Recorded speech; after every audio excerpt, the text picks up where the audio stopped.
What is good? What is bad? Today we'll take a look at the anti-inflammatory diet. Check it out. Knowing the no. Almost everyone these days seems to have an understanding of the basic food pyramid: fruits, vegetables, grains, dairy, and meat. Making sure you get the proper number of servings of each group has been a nutritional mainstay in the United States since the early 1990s. It has spilled over into other countries as well.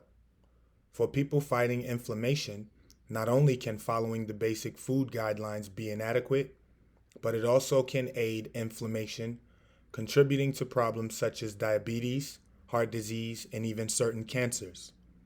Figuring out which foods help in the battle against inflammation and knowing how much of each food you need is a great start to changing to an anti-inflammatory lifestyle.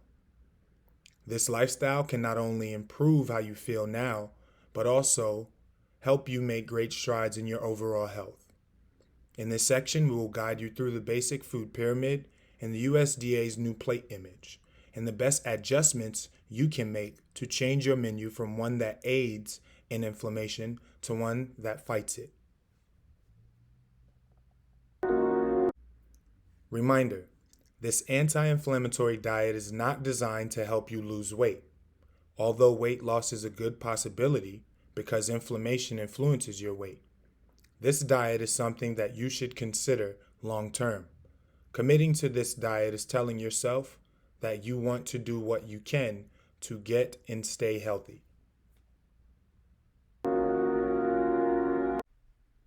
The good food category: omega-3 fatty acids. You can find these fatty acids, which can help reduce inflammation, in cold water oily fish, walnuts, flax seeds, and olive oil. None of these sound appealing? Omega-3 fatty acids are available in supplement form as well. Proteins. Protein helps build healthy tissues and keeps inflammation at bay. This is where your lean poultry, fish, nuts, and legumes fit in. Protein sources that are high in fiber and nutrients like legumes help to decrease inflammation by balancing blood sugar, providing the building blocks to build muscle, and giving you long-term energy. Fiber. Here's where your fruits and vegetables, as well as whole grains, come into play. All these foods are rich in fiber, which helps your body fight inflammation. Psh, psh. Good news for pasta lovers is that brown rice pasta makes the list of good food for you. Water. Although your body gets some water in the form of fruits and vegetables, drinking water every day is still an amazing idea. When you drink your fruit juices, make sure they are 100% juice and dilute them in water to keep sugar concentration down. The bad food category: sugars. Researchers have found that sugar increases the risk of obesity, inflammation, and diabetes.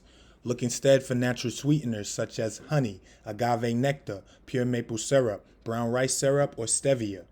Omega-6 fatty acids. Many of the most common cooking oils are high in omega-6 fatty acids, and diets high in these fats are inflammatory and can lead to increased risk of cancer and heart disease.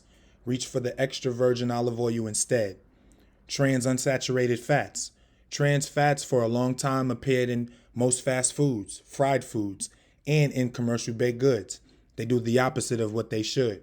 They lower the good cholesterol and raise the bad cholesterol, increasing the risk of obesity and insulin resistance.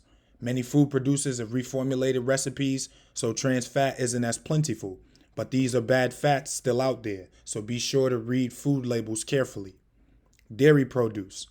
More than half of the U.S. population has some degree of lactose intolerance and sensitivity to all or some dairy products. This sensitivity can lead to poor digestion, diarrhea, constipation, and stomach distress. Meats.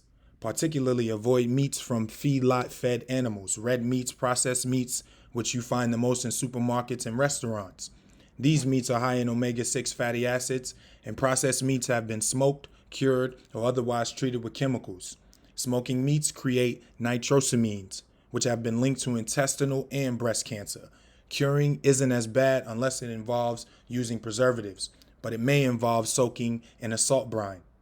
Refined or enriched grains. Most of the grains found on store shelves or used in baked goods have been stripped of the plant's bulk, which contains the nutritional properties. Refined grains are powderier and less coarse, and they can speed up the development of cancer and heart disease. Watch out! What you should know. The food pyramid Americans have come to know, which in the United States Department of Agriculture introduced in 1992 and revised in 2005, has been a long symbol of healthy eating and maintaining balance. They offer guidelines for people to follow a balanced menu, incorporating foods from each of 5 groups: fruits, vegetables, grains, meat, and milk, with limited amounts of fats, oils, and sweets. The USDA acknowledged the pyramid's shortcomings in the summer of 2011 and did away with the pyramid, replacing it with the simplified symbol of a divided plate. The new plate is divided into portions indicating areas for fruits, vegetables, grains, protein, replacing the meat group and dairy. Fruits and vegetables take up half the plate, and greens and protein share the other half.